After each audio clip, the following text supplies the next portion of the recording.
الحمدللہ آج اللہ کی رحمت کے شب براءت سے ہم مشرف ہیں.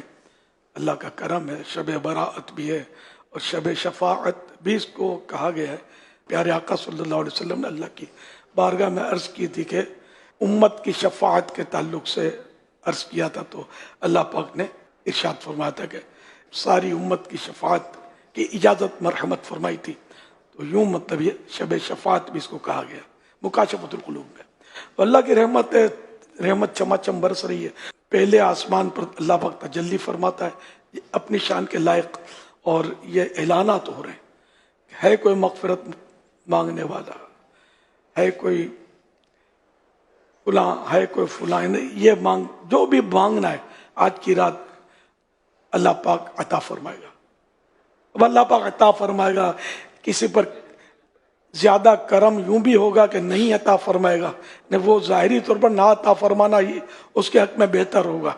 نہیں مغفرت تو خیر وہ سبھی کے حق میں بہتر ہے. میں ایک جنرل بات کر رہا ہوں. بہت کچھ مانگ رہے ہیں نا مانگنے والے، تو اگر بظاہر اس کا اثر ظاہر نہ ہو تو مایوس نہیں ہونا چاہیے کہ یہی ہمارے حق میں ہو سکتا ہے کہ بہتر ہو.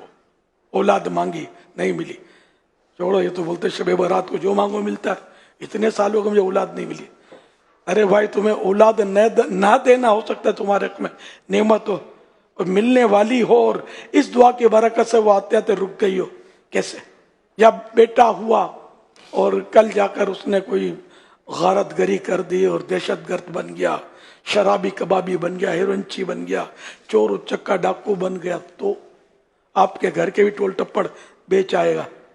تو اس سے بیٹے سے تو ذرا ہر آدمی پناہ مانگے گا کہ اللہ پاک ایسی اولاد سے ہر ایک کو پناہ دے. اللہ دے اور نیک اولاد دے، عافیت کے ساتھ دے، اور ولایت کا تاج پہنے ہوئے ہمیں اولاد ملے. ہے نا؟ اچھی دعا مانگنی چاہیے عافیت والی، کہ اللہ پاک سے عافیت یعنی سلامتی مانگنی چاہیے.